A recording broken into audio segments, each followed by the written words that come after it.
أعوذ بالله من الشيطان الرجيم بسم الله الرحمن الرحيم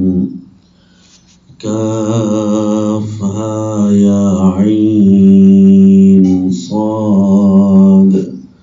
ذكر رحمة ربك عبده زكريا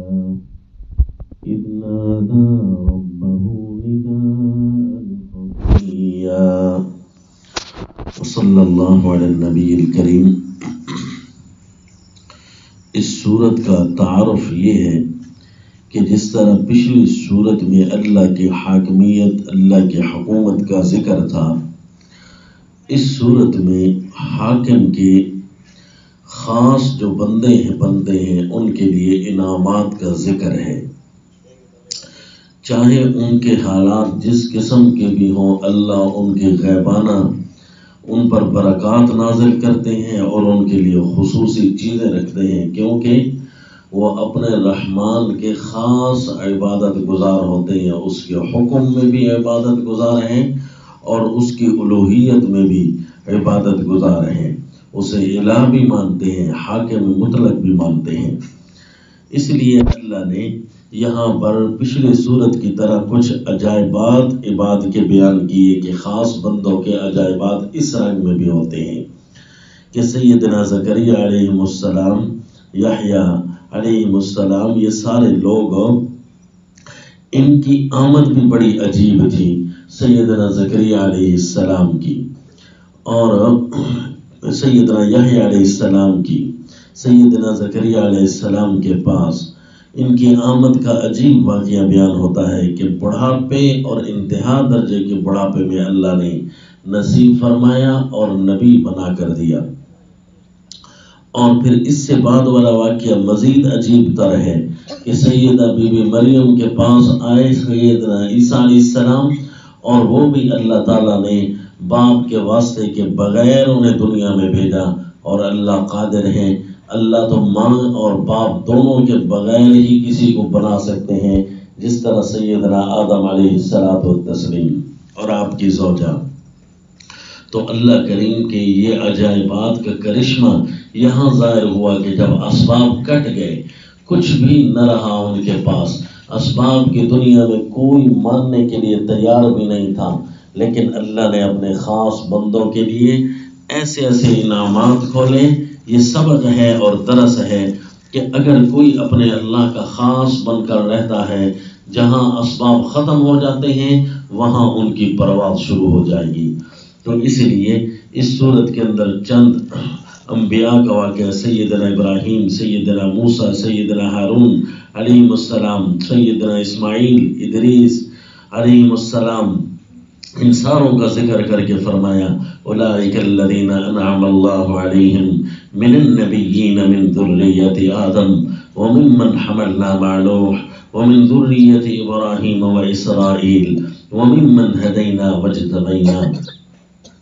کہ دیکھو انعام یافتہ لوگ تھے سیدنا آدم علیہ السلام کی ذریت سے، انہوں نے اپنے اللہ کی عبادت کا حق ادا کر دیا ہے، اور کچھ ایسے بھی ہیں جو اللہ کی عبادت سے سرکشی کرنے والے، اتباع خواہش کر کے اللہ کی عبادت میں کمی کرنے والے یا سرکشی کرنے والے، یہ جو برے جانشین اچھے لوگوں کے پیدا ہو جاتے ہیں، پہلے اچھے ہوتے ہیں لیکن بعد والے برے، فخلف من بعدہم خلف، ان کی پہلی نشانی یہ ہوتی ہے کہ یومی عبادت میں اضاعوا الصلاۃ، نمازوں کو ضائع کرتے ہیں۔ دوسرے ان کا طریقہ جو نمازوں سے دور ہو گیا، واتبعوا الشہوات، تو وہ شہوتوں کے قریب ہو جائے گا اور اس کا اتباع کرنے والا ہوگا۔ یوں کرتے کرتے بری جانشینی ان کی اس انتہا کو پہنچتی ہے کہ فسوف یلقون غیا، کہ جہنم کی وادی غی وہاں ڈالے جاتے ہیں۔ الا من تاب وآمن وعمل صالحا، جو توبہ کرتا ہے، ایمان لے کر آتا ہے، عمل صالح کر لیتا ہے، وہ بھی پھر اسی طرح اللہ کے خاص بندے میں شامل ہو جاتا ہے، حاکم کے خاص محکومین میں شامل ہو جاتا ہے، جن پر انعامات کی بارش ہوتی ہے۔ فَأُولَٰئِكَ يَدْخُلُونَ الْجَنَّةَ وَلَا يُظْلَمُونَ شَيْئًا جَنَّاتِ عَدْنٍ الَّتِي وَعَدَ الرَّحْمَٰنُ عِبَادَهُ بِالْغَيْبِ انہ کان وعدہ ماتیا، اللہ نے جنت کا وعدہ اپنے بندوں کے ساتھ بالغیب کر رکھا ہے، وعدہ اس کا ہو کر رہے گا۔ دیکھو فرشتوں کے حالات، وما نتنزل الا بامر ربک، فرشتے کہہ رہے ہیں کہ ہم آسمان سے زمین تک اترنے نہیں پاتے مگر ایک اللہ کے امر سے، تو وہ بھی اپنے اللہ کے امر اور حکم کے اتنے تابع ہیں، کچھ بھی نہیں کر سکتے۔ لیکن سرکش انسان وہ کیا کرتے ہیں، وَيَقُولُ الْإِنسَانُ أَإِذَا مَا مِتُّ لَسَوْفَ أُخْرَجُ حَيًّا، اسے اپنے پیدا ہونے کو نہیں دیکھتا اور دوبارہ پیدا ہونے پر اشکال کر بیٹھتا ہے۔ ایک چیز تو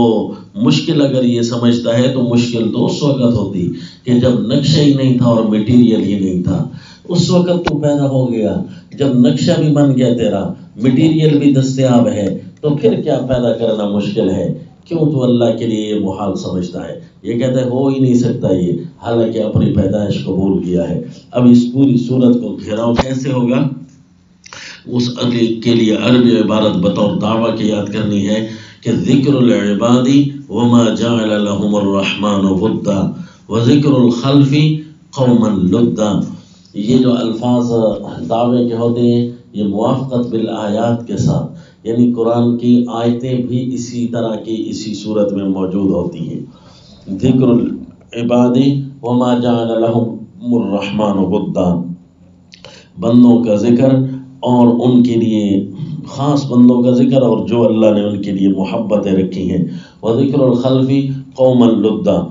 اور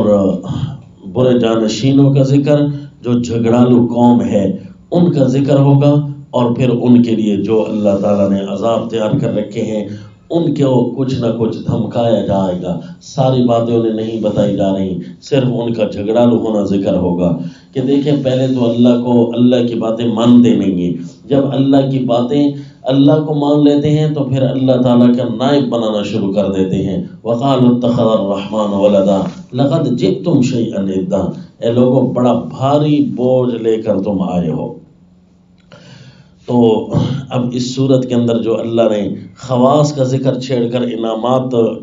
رکھے ہیں ان کے لیے الانعامات الالہیہ، یہ صورت ہے ان کے لیے انعامات کا ذکر ہے۔ جس طرح کہ پچھلی صورت الحکومت الالہیہ تھی، اللہ کی حکومت کا خصوصی ذکر، اب اس صورت کے اندر اللہ نے اپنے خصوصی بندوں کے لیے جو اللہ کی حکومت کو تسلیم کر لیتے ہیں، برکات ہی برکات، فوائد ہی فوائد، انعام ہی انعام اللہ نے اس صورت میں بیان کیے، اور انعام بھی ایسے انداز سے کہ جہاں دنیا کو ذرا بھی امید نہیں ہوتی تھی وہیں سے اللہ کریم ان کے لیے رحمت بھیجتے تھے۔ وما علینا الا البلاغ۔